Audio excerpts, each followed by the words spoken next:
All right. Good to go, Ed? Yeah. Mate, you're just hitting straight profile here. Kenazo. What does that mean? Molto. It means side. what a nose is what it means. If you're ever in Italy and someone says Kenazo around you, not not very good. I don't think I get that. Yeah. No, okay. Cool.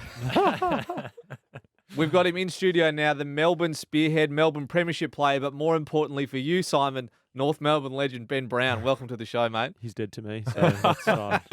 No, it wasn't by choice. It wasn't by choice. Welcome. Thanks for Welcome. having me, gents. Hey, I'm excited to have you here.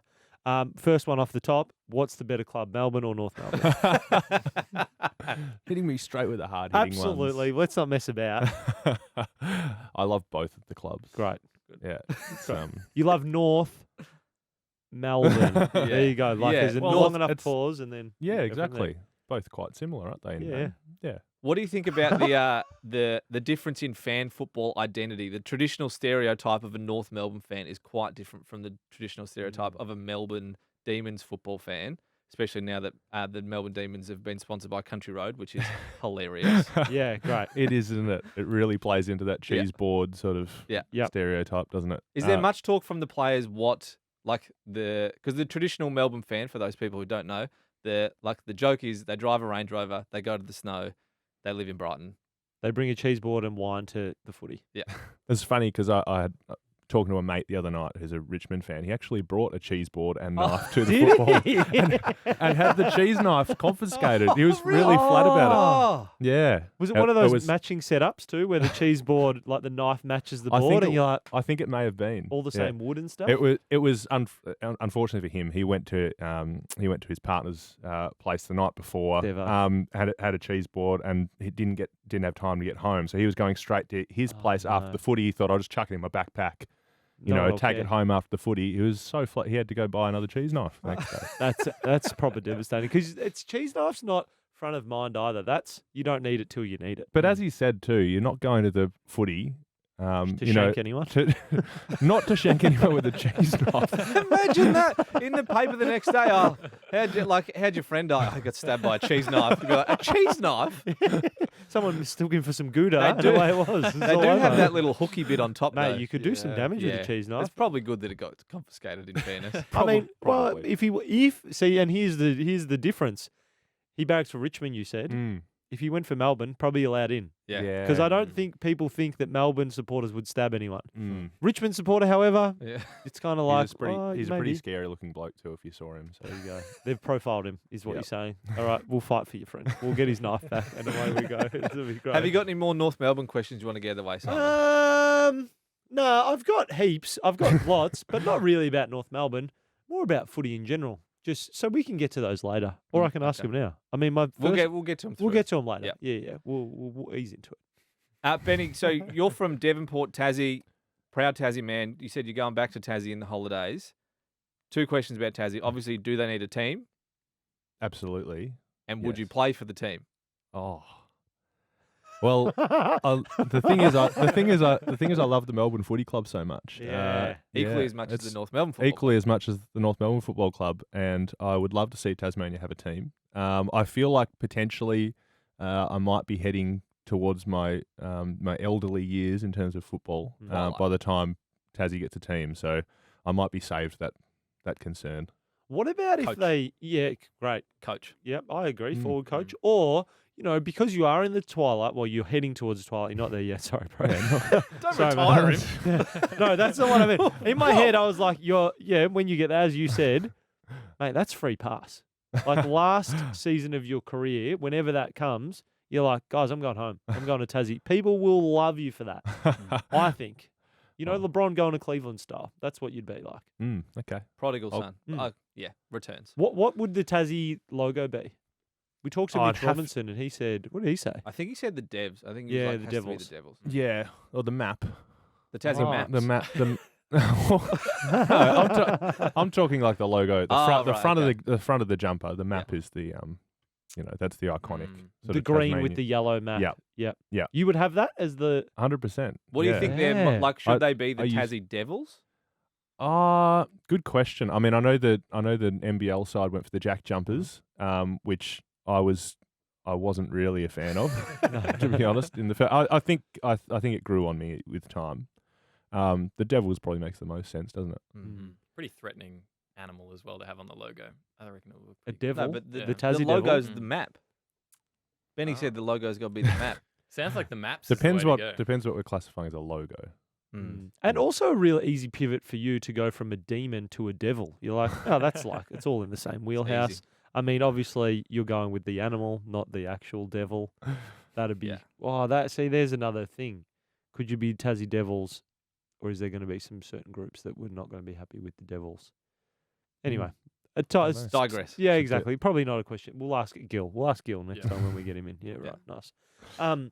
When they ask you to come back to Tassie, will you move back to Tassie after your career's finished? Potentially. My wife's from Victoria, from Melbourne. And we've got our 2 kids now, so I think it really depends where we're at in our life at that stage. But I mean, I think I'd love to, and my wife loves it down there. So perhaps at some point, I do look at the kind of temps that my mum and dad message me and say, "Yep, it's snowing outside Yikes. today," and I got in winter, and I go, but in summer I can definitely deal with the the sort of nice sort of 23, 24 degrees is in my wheelhouse. Yeah. 6 months on, 6 months off. Also, Yeah. isn't Like that just that. the most classic parent message when you don't live in the same city of them? Like my parents will message me and be like, "Frost on the lawn today. It's 0 degrees." It is the weather report. Weather up. I know, Mum. I can look it up online. If it was something of my concern, I Yeah. would probably look it up myself. However, It thank does you not for the affect update. me right now that there is frost on the lawn in Yeah. Wangaratta in the middle of July. But amazing stat, and it's good to know, you Yeah. know, just in case you ever interview someone from Tasmania. Yeah. Are you someone that loves Tassie? I feel like Uh, people from Tassie love it. Yeah. Great. But I think you go through a period of time, like definitely when I was growing up and in high school, I think everyone went through a patch where they wanted to leave and they hated it. I think you leave and you realise how much you missed it. I think that's a pretty common one amongst us Tassie. Is there folks. rivalries within Tassie? So Devonport versus like Lonnie versus Hobart? Oh, versus- absolutely. yeah. Yeah, absolutely. Who do you hate the It's- most? Great question. Well, it's a tough one because Hate 'em all. I have to say Launceston because it's the one place I haven't lived. But yeah, growing up in Devonport, we used to hate the Hobartians. Yeah. Bartians. Yeah. Right. Okay. I What's a didn't know that. What's a Devonport person called? A Devonportian? That's I don't know. You'd have to ask Hobartian probably. They tell you the wrong answer because they're idiots. We used to go, Hobart's the sort of bigger, Yeah. Yeah. It That's was the just, big smoke. But we really hated Melburnians the most. Yep. Tasmanians. Yep. We'd always, growing up playing sort of footy or basketball, and you'd come to the mainland to play a tournament, particularly basketball, and it used to be if you could beat the Vicks, it was Before we that's the can, best. I still barrack so hard. I've got 5 younger brothers. My youngest brother is currently sort of going through the underage basketball system, and when they've got a championships, I always tune in for the Tassie Vic game. And despite having lived in Victoria for 10 years, I'm heart and soul Tasmanian.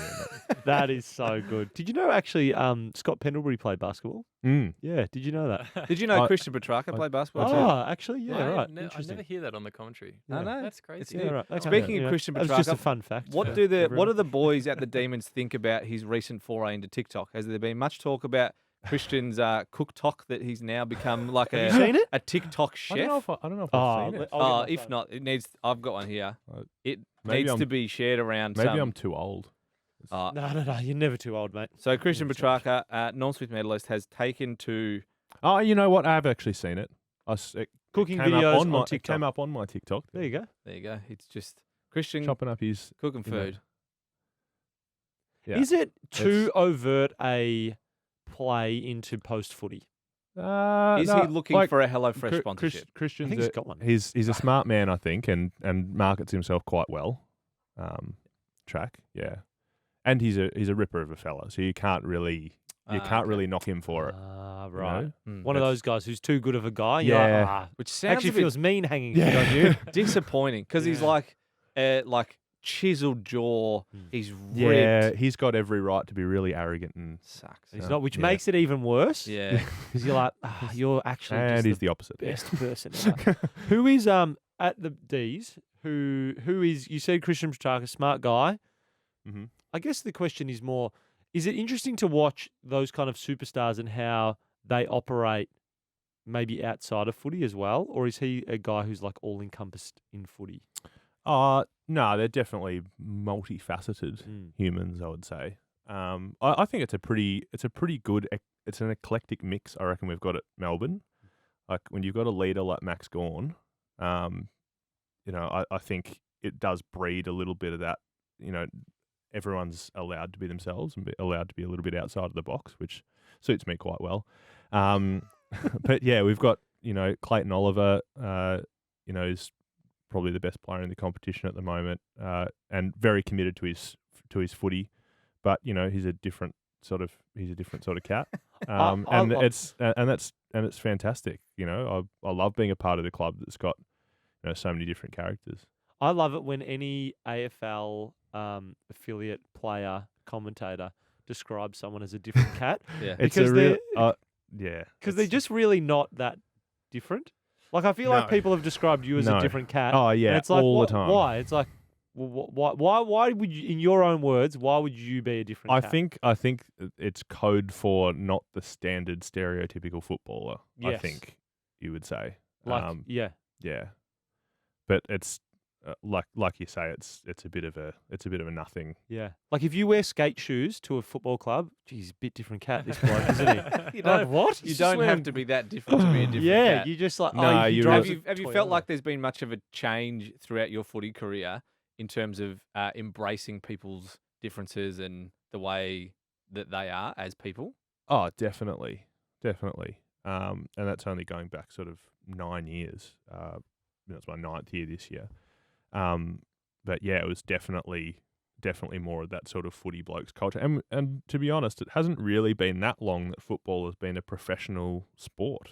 When I started off, Boomer Harvey was at the club. He was working a job at the same time as playing when he started. But he's super that's- cheap, isn't he? So like, isn't that why he was avoids doing the, that? avoids the tolls. This is doesn't what he? I've heard. is Yeah. that he's the real tight ass. Loves to avoid the tolls. Yeah, it might be a little bit of truth there. But yeah, that's not long. That's not long ago. I think we're looking 25 years ago. That wasn't a professional league, and we still had got the AFLW's just kicked off, and it's the same. Working jobs and coming to training at night. That's and I suppose that's just the progression of the league. Have you noticed with the start of AFLW and then its progression, and it's like meteoric rise, which is the best thing ever. Has that changed the footy clubs that you were involved in? Just the addition of having a women's team, or they keep them pretty separate still? I mean, there is an element of being separate. I think just because of the nature of we train during the day and the women's players train at night. I've been involved in women's footy for years now. I got involved a couple of years before North got a team in the league with Melbourne Uni in the VFLW, and then when North got a team with North, and now love working with the Ds. Just getting down to training when I can, helping out. It's definitely changed things. I think it's forced everyone to move forward a little bit in the game. I think, and the game has still got movements forward and leaps forward to take. I think, but it's definitely moving in the right direction. I think it's just been when AFLW was announced and coming in. I've got to be honest. I went. I don't know if we're ready for it, but I could not have been more wrong at that time. I think it was a really brave decision by the AFL to bring it in, but I think you could have waited and waited and waited. But it's you can't be what you can't see, and for these girls, young girls like my two daughters who can now flick on the TV and watch girls playing footy, it's exactly what they needed, and you've just seen the growth of girls footy and women's footy since the introduction of the AFLW. it's what we should be aiming to do as a society, not just the AFL as a society. We should be looking to give people more opportunities to do what they love to do. And that's why I love it so much, and it's why I love being involved in it. Are your girls aware of that dad is a footballer? So Isla's our eldest, 3 and a Yeah. half, and Esme's our youngest, 1.5. Definitely Isla's starting to get more involved in it now. Hester, my wife, just she was stopped in at the chemist on the way home the other day, and she saw this cordoned off the little pack of footy cards, and they had them in a little Ziploc bag and had all the Melbourne players together. So she got a bunch of footy cards and brought them home, and Isla was stoked with it. She was playing with the cards, she's looking at, here's Dad, you're kicking the footy, Dad.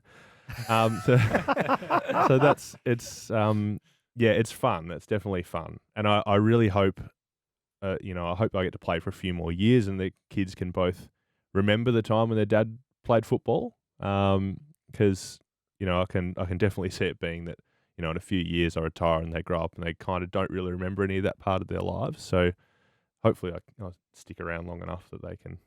Yeah, It's so weird with kids, just to have a think about that like a 3-year-old is doing cool stuff and you're like, you probably won't remember this. This is real wild. none of it. It's so bizarre just to think At all. like. But my wife and I talk about this a lot because my wife has an uncanny ability to remember, vast periods of her life. She talks about, what she did at kinder. And I feel like my memories started about when I was about 10 or 11. Yeah, yeah, totally. I don't know whether that's, maybe this is a question for you guys to put on your socials, but like, when is the earliest time that and is it just that certain people can't remember Yeah. their early childhood, whereas other people can? Because I feel like my wife comes out with stuff. I'm like, how do you possibly remember? You don't know that. You're making it up. Yeah. She could be making it up. Oh, no. Calling her a liar. she's- No, Go on, I'm do it. saying Say I it to could his make face. it. I could make it up. Yeah, I'd true. make up memories. No, I have. What's the earliest memory you have? My earliest memory is cracking a walnut with my dad in the backyard when I think I was about Ooh. 4. Okay. But then again, there's just like See, I there's feel white like noise until I was 15. yeah, I feel like the lines are a bit blurred because I feel like I've got memories that I'm not sure if they're memories or they're videos, old videos that I've seen. I feel like I do remember one or two things from being in prep. So that's probably the earliest I remember. But Do you yeah, think it'd be strange for your kids now that like people take photos and videos of everything that they do, that their lives will be like documented from I think that's cool. from the start until forever. yeah. Well, you probably know a bit about that, mate. You've had Yeah. the 3-month-old now, Got a and lot of photos. I mean, they've stopped about 3 months now. It's like, I've got enough on there. They'll look the same. At the start, it was like when you walk around a new city, you take a photo every 10 meters. You're like, that's amazing. Yeah. Same thing, 10 meters closer. Yeah. Still a building. yeah. You have got to be careful though with the second child, that you make sure you document a similar amount of their life. Yeah. So 3 Um, months and then stop. But I love my wife. Well, you just about to say, I love my kids. I I love my kids. That's I what I love thought my you were wife. gonna I do love my kids. I wasn't going to say that, but I do love my kids. You should. Yeah. That's more my point was like, you don't probably need to even say that. Like, we just reckon you probably do. My wife's like she did sort of the plaques, the 1 month photo and all the way to 12 months, and I'm really thankful that she put that time into organising that now and had like matching outfits, and she put the kids in the same outfit, both the kids in the same one, so you could see them both in the same stuff. And I'm really thankful that she put that time in, because you can look back at that stuff and it's super cool. At the time, what did you think though? Well, at the time, and I think this is probably we were having a chat about this before we started, about the amount of extra load that women take on in terms of, wedding planning. We're talking about, Yeah. So when you're planning your wedding. Well, and yeah, I mean, to be completely honest, guys, I was very late to this this interview because I was at a wedding planning meeting, and it goes for a long time. Long time. And my wife is a marriage celebrant. And Give it a plug. If Yeah, anyone is looking for a marriage celebrant, at Hester Mary Marries. Bang. So yeah, she, and the 98% of the emails that she gets organising weddings, and it's the same with kid stuff from the female in the relationship generally. And yeah, like that's that load that they take on in doing that. And full disclosure, my wife did the vast majority of our wedding planning, so I'm one to talk about it. But I think it is interesting that women do the bulk of that work, and that comes back to those photos that I was talking about before. I really value them now, but I didn't put the time into that, and maybe I should have done. Well, I'm taking a photo every week on the same play mat at that point, and so she's 13 weeks old yesterday, and so I've got 13 photos, and I was like, all right, where do I stop this? Because yeah, have you missed a week yet? No, I haven't missed one. So every Monday, same photo, same position, just like lying on the mat, got all the photos, but then I was like, all right, where do I stop? Yeah. Like, do I have to do it every week till it's one? So I got to get 52 of them. So and then 18, I reckon, is when you 18, stop. Yeah, I agree. all right, take your clothes on, put your nappy on. No, then at the 21st, you just hold the mat up, and then you get to the photo there. But, yes. I mean, True. This is the real long game. yeah, I Yeah, reckon it's funny. like it would be. Surely it's like a new relationship. You're doing like monthly anniversaries until a year, and then you're like, thank God. we Yeah, I get think to I'll stop do that. 2 a year. I'll do 52, and then maybe I'll do like every couple of months after that. But it's interesting we're talking about that. So like the sort of stereotypical gender roles. We've talked about this before, and I particularly found it when Rach was pregnant that I was looking for like advice for like dad advice and what to do and like how to be a dad, and especially in the new world and things like that. And a lot of the stuff that I was finding was just like, you're a big bumbling idiot. Like, just have sort of fun with your kid. Ha ha ha. Like, and I didn't find that really helpful at all. No. I was looking for because like I want practical advice. How do I burp my baby? How do I do that? And most of that stuff you had to find and look for in like traditionally female, like mum podcasts, like books that were more targeted at mums and that kind of thing. And there was a real gap in trying to find, all right, how do I be like a parent? Not so much be like a dad that's just like, oh, good That'll luck. be a functioning The parent. fun Good stuff, luck yeah. plaiting your daughter's hair. Ha ha ha. And you're like, yeah, I'm going to suck at it for a while. But like, I also wanted other practical advice. So it's been nice to be able to do other things that aren't just like be an idiot. Yeah, I love that. I love that you're going out of your way to do that. I think that's something that's definitely on my mind. I don't want to be just the fun dad, and leave all the crap jobs to mum. And yeah, I think it is a myth that there's only so much I can do as a dad. It's a bit sad that we sort of look at parenting that way. I'm babysitting the kids. Well, sorry, you're not babysitting the kids. You are the your kids.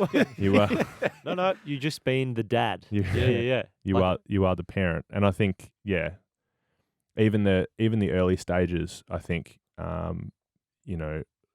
it's bloody tough. And we're saying this before. We definitely have the good end of the stick. I'm here As- recording a podcast. Rach As is looking as up. males, for those in male-female relationships, we have the good end of the stick, but there are things you can do the whole way along the journey. From when Bub is, newborn at that newborn stage. There are things you can do right from that moment to make life easier for your partner and to be more present as a parent. So that's been something that I've been learning about. I'm not saying I'm perfect by any means, but something I've been learning about and trying to ensure that I do a good job of.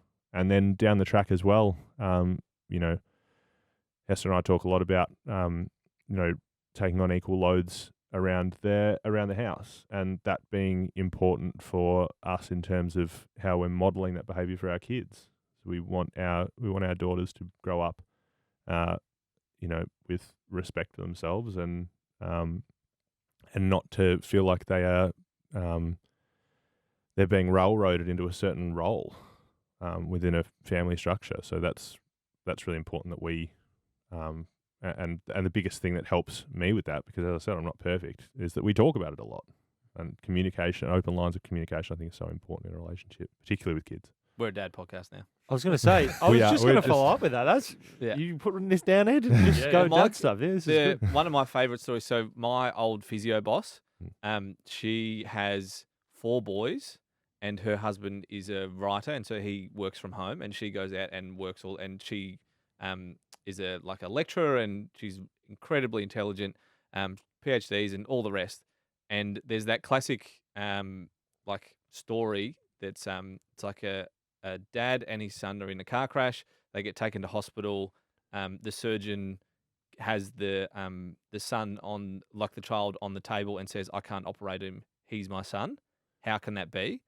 And then people get really confused because the traditional gender role is that it would be a male surgeon, and the answer is the doctor's a female. Yes. And she told this story to her kids to ask them, and they were like, "The doctor's a woman, obviously," because all they've seen throughout their whole life is the mum goes out and works, and that's the role that they've seen in the world, which I just thought was really interesting. How great is that? How do you guys both? This is a question for. This is good. How do you guys both find? Because Ben, you've got 2 daughters, Adam, daughter, that you maybe approach your parenting style differently because you have a daughter, and not that you try to either make different considerations or you try not to make different considerations to, as you were saying, Ben, to not railroad them into certain gender roles or certain expectations. How do you guys navigate that decision and what you're kind of doing because you didn't grow up female either, so you don't have that childhood experience? Yeah, it's a good question. I think it's just being aware of it, and I don't think it's trying to railroad your kid in any direction. Like at the moment, either our 3.5-year-old, she loves sparkly dresses, wears them every day, and you can't you can't get her out of them. And that's great. That's her. She loves it. She loves dancing. So we send her to dance classes. It's like a lot of people, I think, feel like, and I talk about this stuff a lot, particularly because gender equality and these issues are important to me, that, with our kids, I'd be forcing Isla to go and play football or, wrestling her on the ground all the time. So she, it's like to try and balance it out somehow. But I think it's just supporting them to be them. Yeah. And I think that's something that as a society we don't necessarily do. And a lot of the time it's the small little interactions and the small little things that you can say that just eat away at someone's identity to the point where they don't feel like they can grow into the person they want to be. I think that we're getting better in that sense as a society and being more inclusive in that way and making our kids feel comfortable being who they are. But yeah, we've definitely still got work to do at the same time. But our daughter loves sparkly dresses, and that's she great. loves it, so let her love it. Yeah, it's almost that balance, isn't it? Where, well, not even a balance where, she loves sparkly dresses and wants to go to dancing, and you can't also then have the thought like, oh, but if I do too much of that, then she'll feel too much, like this, and it's like, so I'll restrict that. It's like, we'll just let her like what she likes, and if she likes this, and go for it. Yeah. Exactly right. I mean, I've got a 3-month-old androgynous blob at the moment, so I haven't really angled my parenting into. We've got a house plant. She's well watered. We're fine. I do think though, particularly, and you might have found this, Adam, in almost the pre-having children stage, the pregnancy stage before your first, is I think when you realise just how much gender stereotypes still exist in the world, and all you have to do is walk into a baby shop. And it's literally split down the middle, pink and blue, or the boys' stuff is all neutral greys and boring. We talked. If we had boys, we'd go to the girls' section anyway because they've got all the colours. But it's all you have to do is that, and also for me personally, the amount of times that people said that they hoped that our child would be a boy so that they could play footy, so that they could end up playing footy for North or Melbourne as a father-son selection. That kind of our child was being judged in utero. So absolutely. I mean, people might say, "Oh, there's no problem with that. I can understand that." But that's a person you're talking about, and it's just another way that we railroad someone into being something that that society feels like they should be. That was always there was that story that went around when Kobe Bryant passed away with his daughter, who was a basketball fanatic, and he would always he would tell that story where he was talking to someone, and he had 4 girls, and someone was talking to him while his daughter Gianna was there, and said like, "Oh, what a shame you didn't have a boy. Like now they can't carry on the basketball tradition." And she would always be the one who would stand up and be like, "I'm right here, man. Like I'm doing the basketball thing. Like I'm going to go WNBA and I'm going to do all of these things because people probably aren't as conscious, like you were saying. They're like very much like boys do this, girls do this, and when they're younger, it's maybe more prevalent. Whereas when they're older, it's like you're probably less like pushing people into stuff. Just So putting it's a kind of- limitation on someone Yeah, for before they've for even no had reason. the opportunity Yeah. to know what the limit is. Yeah, correct. Like putting a ceiling down. Mm. So one of your other passions, Ben, so gender equality we talked about, but climate action, AFL Plays for Climate Action, you're a part of that group. Talk to us Yeah. about how that started, like where you got interested in that and the fellas that, or the group that has organised it. Well, I think climate action is a really it's a no-brainer to put your hand up to help with. To be honest, in any way that we can, and I'm really really grateful to a couple of ex-teammates of mine at North Melbourne, Tom Campbell and Jasper Pitter. They started AFL Players for Climate Action in the 2020 hubs. While we were up there, North, we weren't having a great time at that point. Had lost a lot of footy, but they. We don't have to talk about that. Well, we don't have to talk about that. We can move on. It's fine. This is the good that came from that was that Jasper and Tom had a bit of a chat, and they just decided to start this organisation. It just the amount of work they put into it, is pretty unbelievable, and they've done a great job putting it all together. But I suppose it's just trying to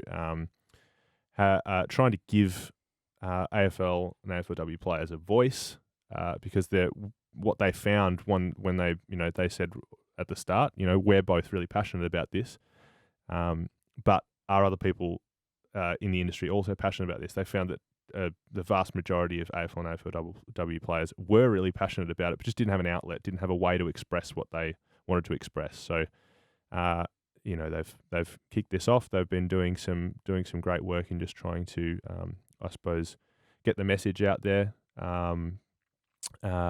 as lots of organisations are, about the climate emergency that's happening right now, and also giving players an opportunity to express themselves and get their voices out there, and also to educate us, the players, on what's actually going on in the world. Because it's one thing to be really passionate about something, but to actually have that knowledge behind you is another thing. So they've been doing some great work in that space as well.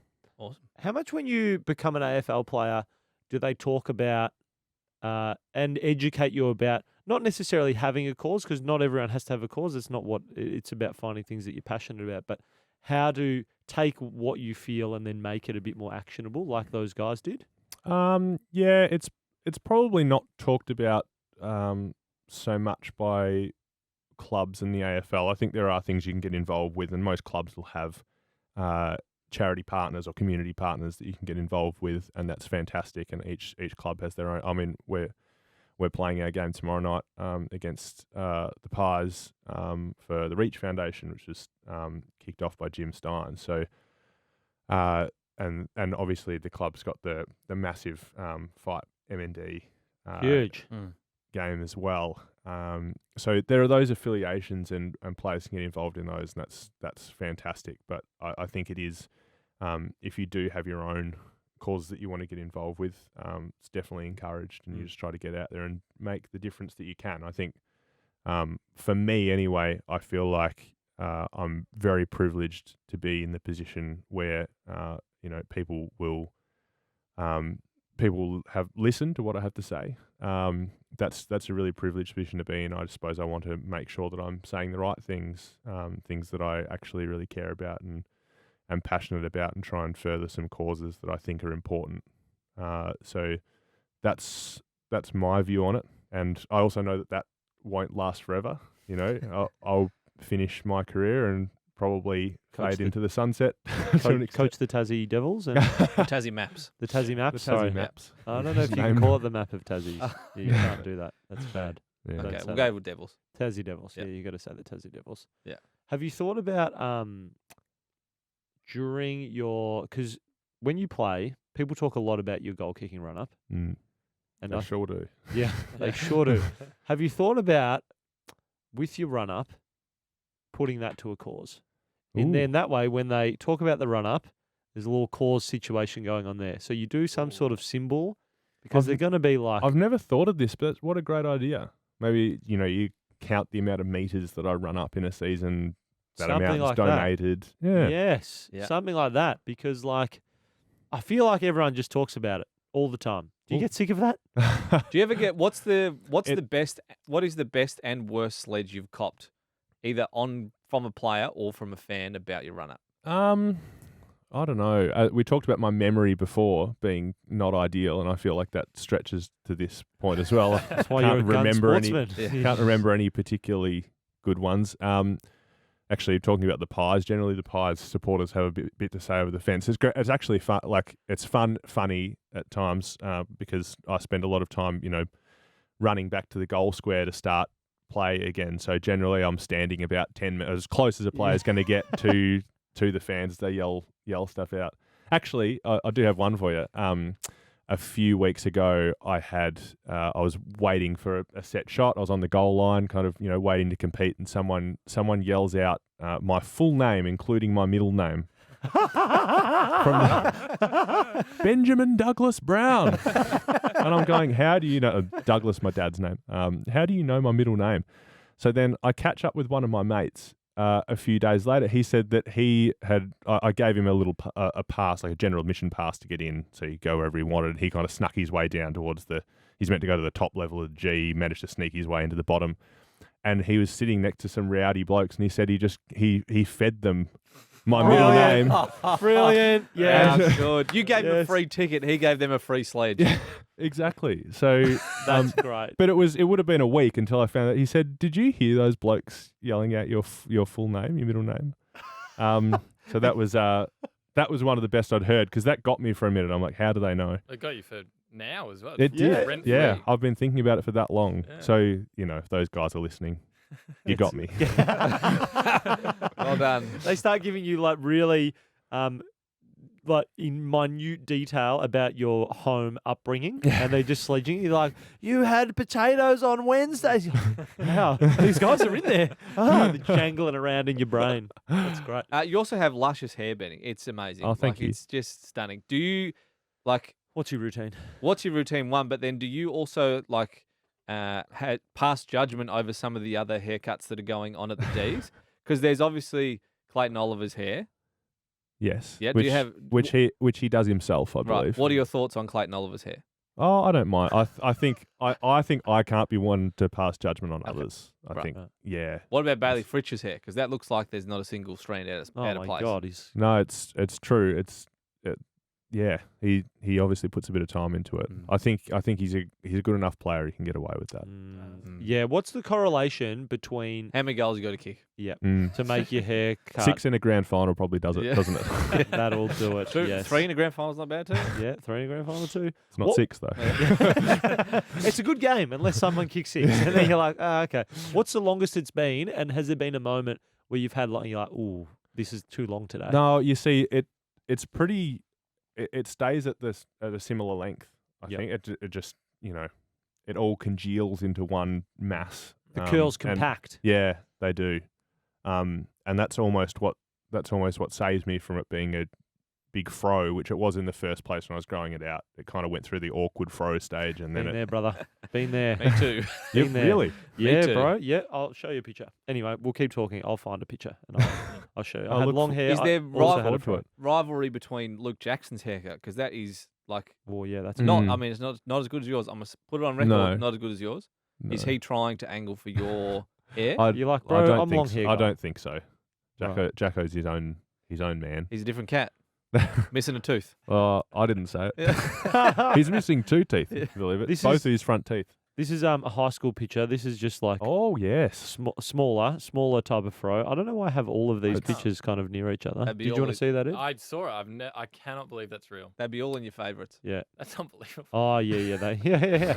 Yeah, mate. It gets pretty loose. Oh, here you go. This is the best one. That's bleach blonde. Oh wow. afro. Yeah. Yeah, that's a bad one. Yeah. That's a bad one. Oh, Well, Anyway, You don't need to High show them. high school. What? How old are you guys? You're 32. 32, 35. 32, 35. So nearly 30 for me. So joining that when I was going through high school, it was the big sort of long hair, and the blonde sort of mixed in there. Little ombre you know, situation. but this sort of straight and real long fringe. Who do you think's- Yeah. What about- Good one. Hair straightener. AFL wide, who do you think has the best and worst haircut? You get to Great pick. call. You get to pick a worst. Oh, jeez.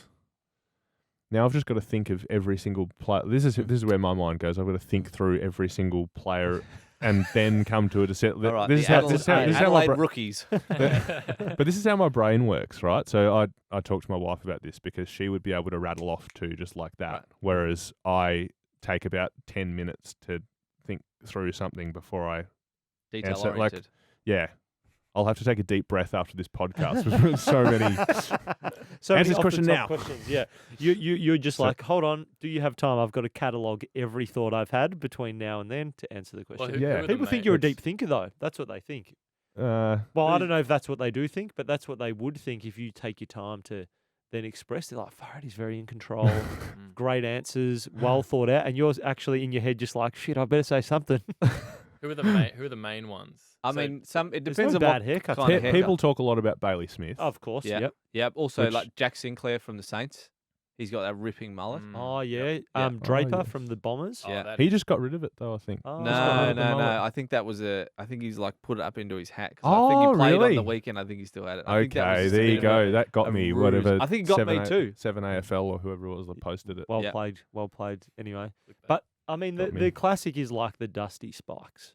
He doesn't Mm. have it anymore. I think Dustin Martin has a lot to answer for with the mullets because what I think has happened in the world, everyone got the Dusties, like the short on Mm. the side, short at the back. like a But- wide mohawk. But when they grow out, they just grow into the mullet because the Mm. side's obviously shorter. So now it's the next evolution that everyone just has mullets because anyone who had a mullet had a Dusty. I'm before waiting that. for the Yeah. Fryer tuck to come out. So at the Oh. moment, everybody shaves the sides. I'm waiting for people to do just the shave the Kevin middle. Bartlett. Yeah. The skullet. Yeah, exactly. The Yeah, Danny exactly.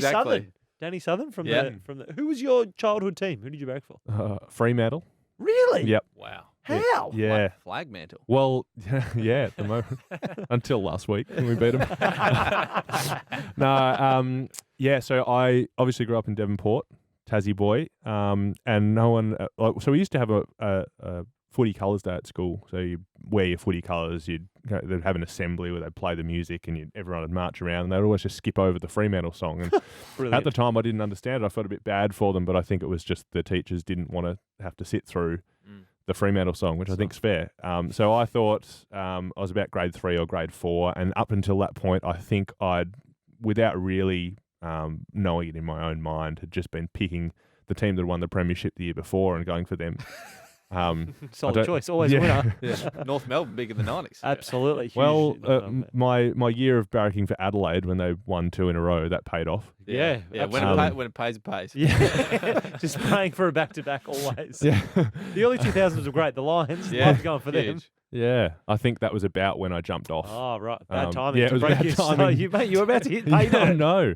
So then the following year, I decided, yep, I'm Fremantle. Mum and Dad said, "You sure?" They went out and got me, a scarf or something because they thought, we're not investing in the full kit because how long is this going to last? Purple overalls. We've seen this before. Yep. Yeah, so I got the scarf. So I walked around on my own that year, waving the scarf, and I think it was a couple of years I did waving the scarf on my own before. I think it was maybe grade 6, and there was a little prep came in that was a Freo fan. So we walked around together. That's the most wholesome story I think I've ever heard in my life. Yeah, that's pretty good. I support Fremantle because no one else went for them. But so- it was good because I thought it was going to be I supported Fremantle because I wanted to make those teachers listen to the song they didn't listen to. yeah, correct. That's what I thought maybe it was. no. I just wanted to be the little black sheep, just Mm. standing out. I think at Mm. that point in my life, but it was actually good because Fremantle were never a high drawing. In terms of crowd attendance, they'd always send them down to play Hawthorn in Tassie Oh, or St Kilda back in Tassie when St Kilda played games there. So there were a few games. I made the trip up the highway to Launceston, about an hour. And Wasn't Siren Gate was St I was Kilda at versus I was Fremantle? at Siren Gate. Wow. Yeah. Yep.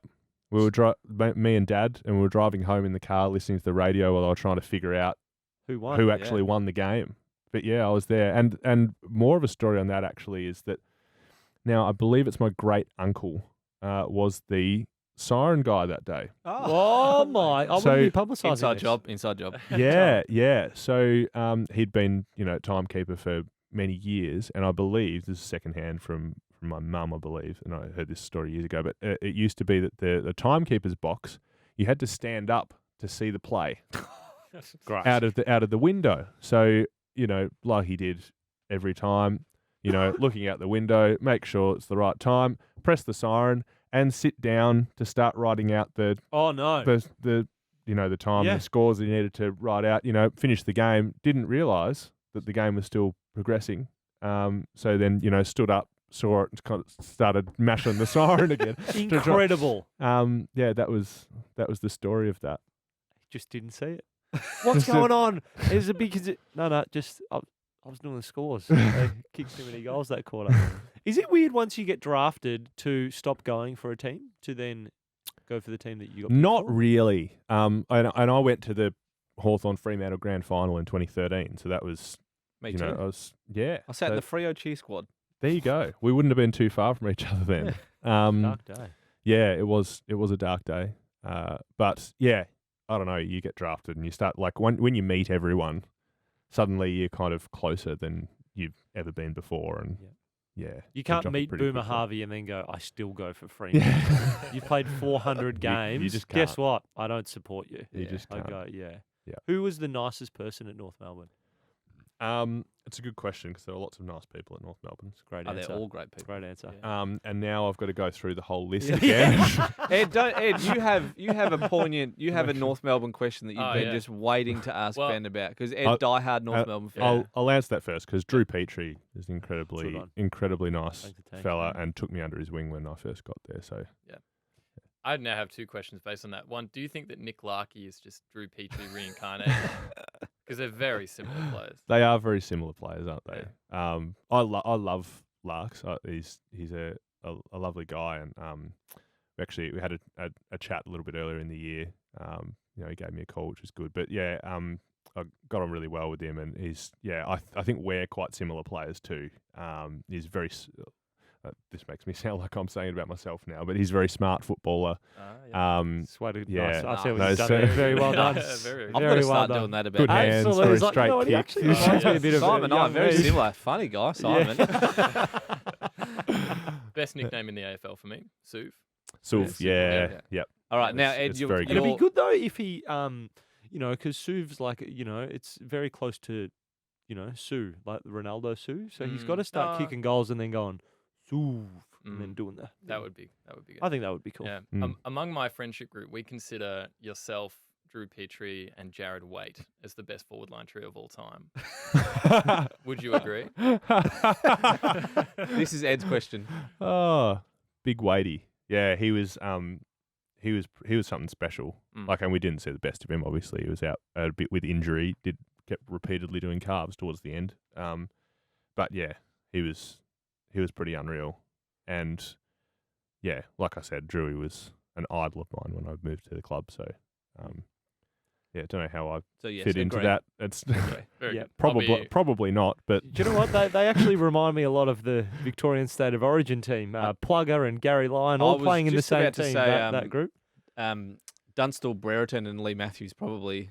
Yeah. Like, No, they remind. See, Oh, remember sorry, they yeah. remind me of the same. yeah. The same. When I Who- think of Gotcha. those, this is what I. What about Fev, Jonathan Brown, and was it Daniel Bradshaw at the Lions at one point?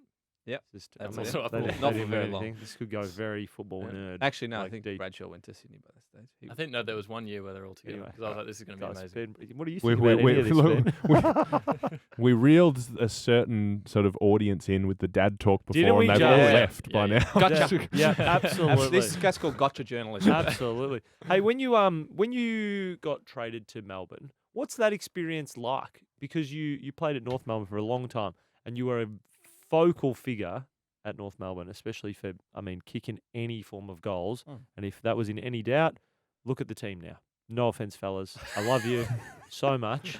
Mate, 60+ goals, 3s in a row. Amazing. Yeah, it's incredible, right? And then you get kind of put up for trade discussions, and then that narrative starts. What's that like being in the eye of that storm as it's happening?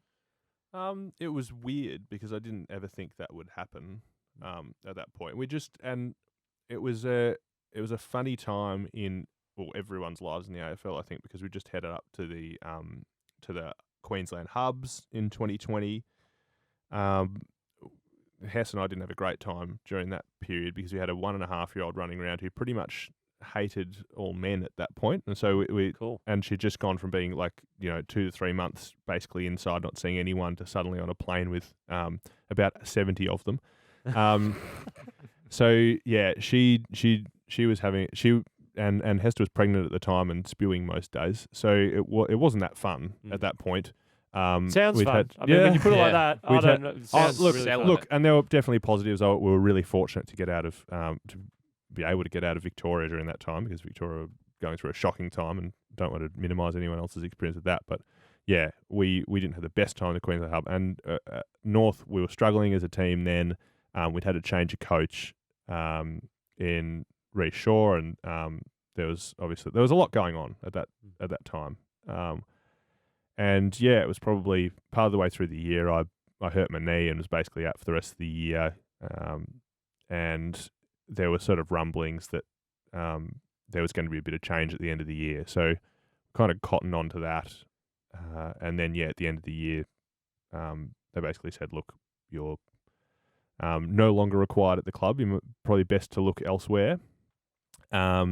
And yeah, we sort of went through that process and ended up being that Melbourne presented to me, and it was a really good presentation. And Do they make a PowerPoint? Great question. they did make a PowerPoint, yeah. Good one. Nice. Maybe it was probably one of the biggest things that got me over the line. Yeah, I love The- you. I love what you've done here, guys. Yeah. When I North love Melbourne come the to word art transitions. you, spiral Did they- transition. I like that. Break.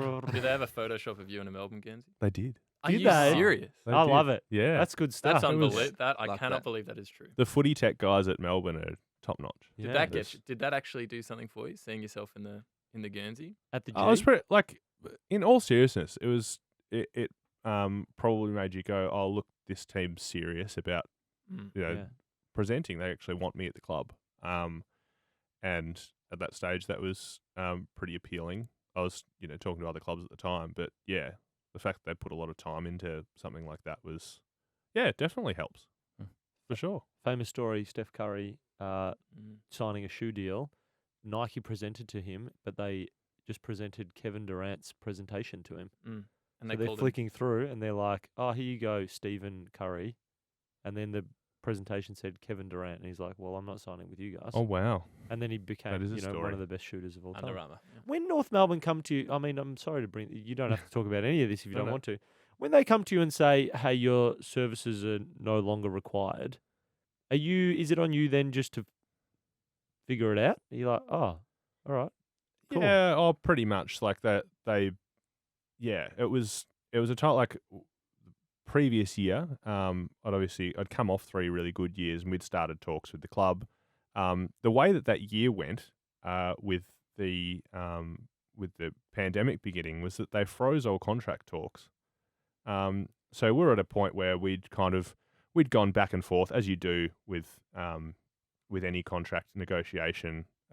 We'd sort of gone back and forth a bit with the club, which often happens in those negotiations. So you're trying to figure out where each other's at. Mhm. Um, How much and, you know, bluffing is there? Like thing- when you like- see they see an offer and you're like, geez, that's a good offer, but tell them it's not good.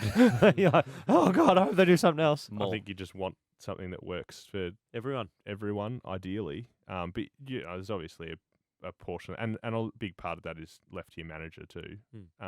So yeah, but at that stage, you're like, oh, okay, we've got plenty of time. I've got until the end of the year to So it's actually kind of good. to sign a deal. So like, yeah, this is February. It's like we've got ages. It's fine. I can just focus on playing footy for the year.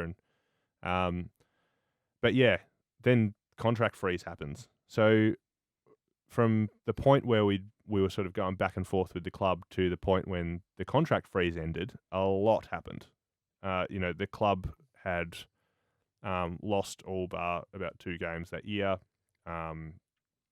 The direction of the club had decided to take was vastly different. They went from signing players or trying to sign players like myself to then moving on myself and a bunch of older players so that they could bring in some youth. So that was just the direction that they were going. And I suppose you understand that from your perspective. Like football is a pretty fickle business at times. And for me, I knew that, the club probably just wanted to go in a different direction, and that's fine. You can deal with that. But yeah, you are pretty much just left then to, work with your manager and try and find somewhere else to play. And fortunately, I was able to find somewhere that wanted me.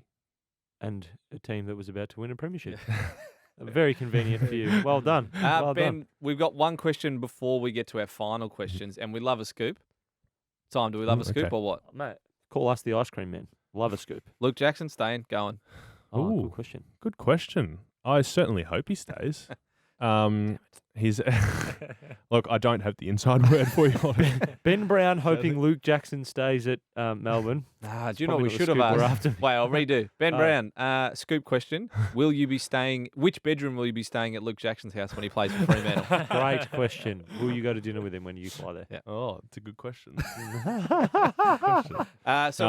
We'll go to our final questions, Benny. We're Yeah. not going to force Yes. you to answer that one. Simon? Although I do like asking those questions and then just seeing how people get out of them. Yeah. That part also entertains me. Wiggle free. You've got Yes, to. We were talking about this pre the pod actually Yeah. about journalists and Yeah. a lot of people saying they don't like them. Hmm. I don't actually mind, and maybe that's because I did my journalism degree before I started. But yeah, I feel like it's a bit of a game at times. Yeah. Trying to wriggle free of it. We've been like just gassing you up the whole time just to get that scoop. That's all we've been doing. And you've had us. Got it. Before we get to this question, is winning a premiership the best thing ever? It's- Apart from having kids and getting married? Yeah, those couple Or of things are right up actually power rank them all. Here we go.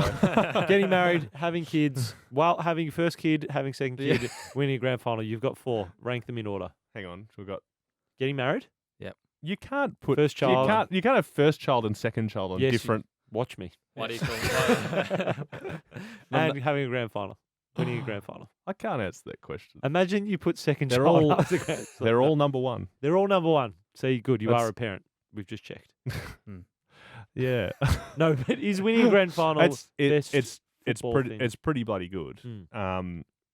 Yeah, it was a weird sort of run last year that we went on where we just kind of came good at the right part of the year and then ended up having a final series that was pretty unbelievable and a few players that just had unreal final series like Max gone. Maxi in the prelim was one of the most amazing things I've ever seen. Striker in the grand final. Were Striker you- in the grand final. Were you on the field as Max Gorn's going berserko mode? Yeah, And you're I like, was. What is going on? I was in here? the forward line with him Yeah. and just watching him pluck mark after mark, and I was just kind of sitting back and watching the show. Cool. it Best was- seat in the house. It was amazing. What's his middle name? You're sledging his middle name on the thing. You're like, Max Gorn. Good question. I don't know what his middle name is. When did it help? Because when you went to Melbourne, Majak Dor, who also played for North Melbourne, He might not have a middle name. how much? His Really Wikipedia just says Max Gorn. interesting. Right. I don't know if mine has my middle name on it. No, Oh, surely not. your Wikipedia has a photo of you in a North Melbourne jersey, though. Mm, Oh. That's interesting. Still Okay. loyal. Yeah, good.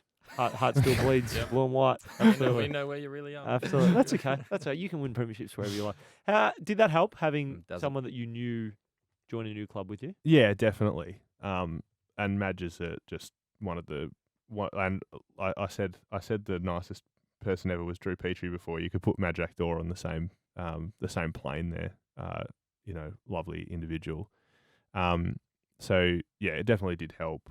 And he's finished up retired now, which I think is that's great for him, and he got so much out of his career. People will look at the games and goals and stats a lot of the time when ranking people's careers, but when you go back and I'd encourage people to go out and get Madge's book and have a read through it as well, just what he went through growing up and getting to Australia and then getting onto an AFL list.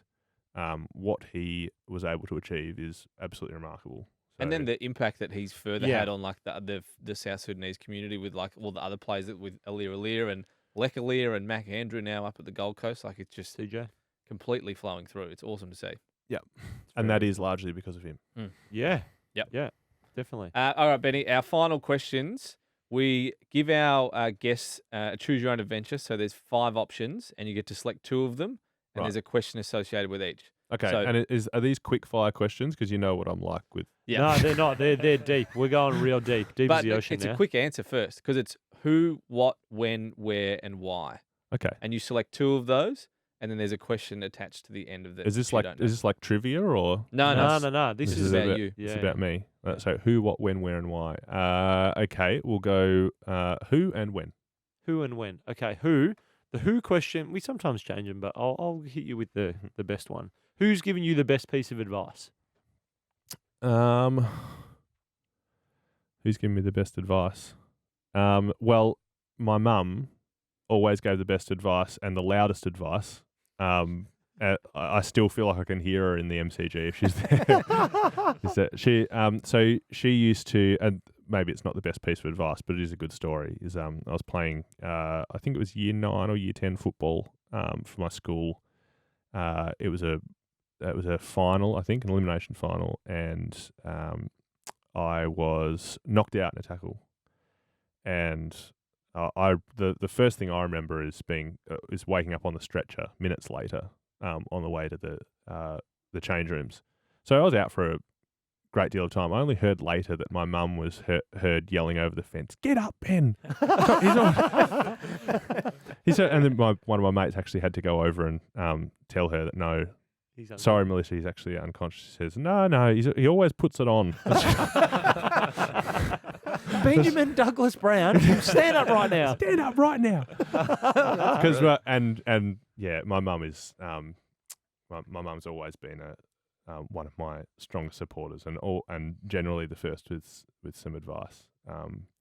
But yeah, I love it a bit. And my mum.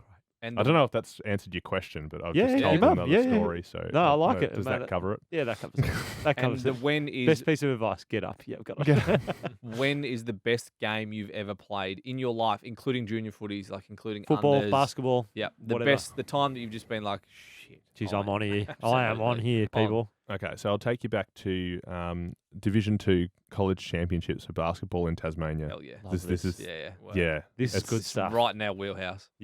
So I believe it was the preliminary final in Hobart. We've travelled down to Rendon College, and yeah, like I said, Division 2. Against- So we're not in the top division. It was. I think there were 2 other basketballers in our team along with myself.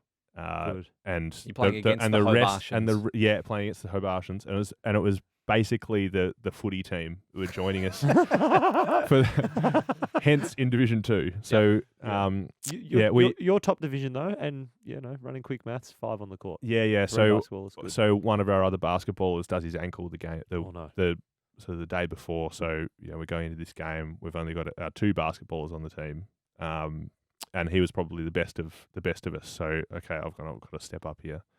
And anyway, we won the game by 4 points, 55-51, and I had 49 of the 55. Unbelievable! And what do you so- mean? how good. What do you mean? And it was one of those games too where everything is going in. So that is as on as I've ever felt. Magic. And yeah, had the family there watching. It was pretty Now cool. we're all just from that day chase the forward, dragon. it's the quest has been to recreate that feeling. Chase the Yeah. dragon. Yeah. Big time. Yeah. It I thought has. it could have It been has. the 10 against Port Adelaide in 2019. Kicking a bag of 10s not Yeah, bad, but yeah, I actually appreciate 49 because your percentage 49. 49 out of 55, unbelievable. That was probably Was it the 10 against Port was pretty cool, but Division 2 no college 49. championships from Rendon College. Didn't they put anyone on you? Like, what? 89% of the score. I think, to be honest, from memory, I was probably the tallest by about a head. Good. So it probably helped. Just down in the post. I just think hammering. my memories of that day are probably a little bit more clouded than I'd like. Rose-coloured But, glasses. Yeah. It was but almost the origin story for the Magic 50 as well. Mm, Imagine that. almost. Imagine if you got 50. If only I that's why hadn't you missed got that free throw at the Yeah. end. Oh, dear. And Benny, why is Melbourne going to win the grand Oh, final hang this on, year? you've said 2, and now you've Yeah, ripped but out this a is why. just an extra one. Just throwing in one for Okay. just for free. Yeah. Sure. Also, when we said last question, we asked like 6 other questions too. So it's like we just say it because it feels good. Feels Yeah. like we're keeping pace. Okay. Well, it sure. makes people hang around because they go, oh, not long to go, better stick to the end. And then you go, oh, just strap yourselves in, everyone. And the question was? You Why have are to the repeat D's it. going to win the grand final back to back? Well, I think if we can play like we did our last game against Freo, I think probably when we're up and going, we're still the best team in the league. And I think that it's very tough to win flags. I'm very aware of that. I had a few finals, which you guys would know about at North when I first got to the club. And, you know, we came close, but it was no good. So I think it will be very tough. Geelong look like they're going to be very tough to beat this year. But They'll choke in the finals, I think you've got to go in with confidence, don't you? And just think that, if we're on, we're the best team in the league. And I think I still believe that. Yeah. Love that. How much does playing in a final like the final series you had last year, where guys were so dominant, does that play into this year you're going to make finals? And I think the Bulldogs. I mean, sure, I'm just an observer on my couch, so I'm making it up anyway. But how much does that play into the fact that you guys have the confidence that if you get to the finals, you've got that extra gear to go to? So through the season, like it's July. Like July's just finished. It's so cold and just a bit of a punish. Round Like I 12. could totally see that the motivation drops and it's like, cool, you don't have to be perfect the whole year. Finals time, like you'll be ready. I think everyone gets up for finals time. And particularly last year, it had been a long time since I'd been in the final series. So that was pretty exciting to be a part of. And I think, my wife does remind me of this, that she wasn't able to get to the grand final last year because of COVID restrictions through WA. So, she's definitely put it on me that I need to get to the grand final again. So that's enough motivation in itself. But I think everyone at the club is very cognizant of that as well. It's actually it is a big driver that we did win it in Perth. That was fantastic. Unbelievable feeling. But to get to do that again on the MCG would be pretty special. But again, it's bloody hard to get there, and we know that we've got a lot of work to do first. Awesome. So Benny, humble. mate, thanks for joining us. We really appreciate it. For anyone who is looking for a marriage celebrant, at Hester Mary Marries. Well, you guys did say he'd plug it. We'd plug it hard, mate. that. Anyone looking for a celebrant, bang, Hester Mary Marries. Check out her Instagram. Ben, also an ambassador for Our Watch, Lend a Hand to Hugo, Celiac Australia, and Stand Up Events Melbourne, as well as AFL players for Climate Action, mate.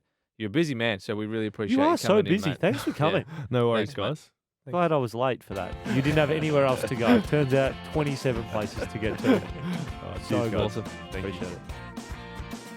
Mate, Thanks, thank you mate. so much. Appreciate it. That was That was unreal. fun.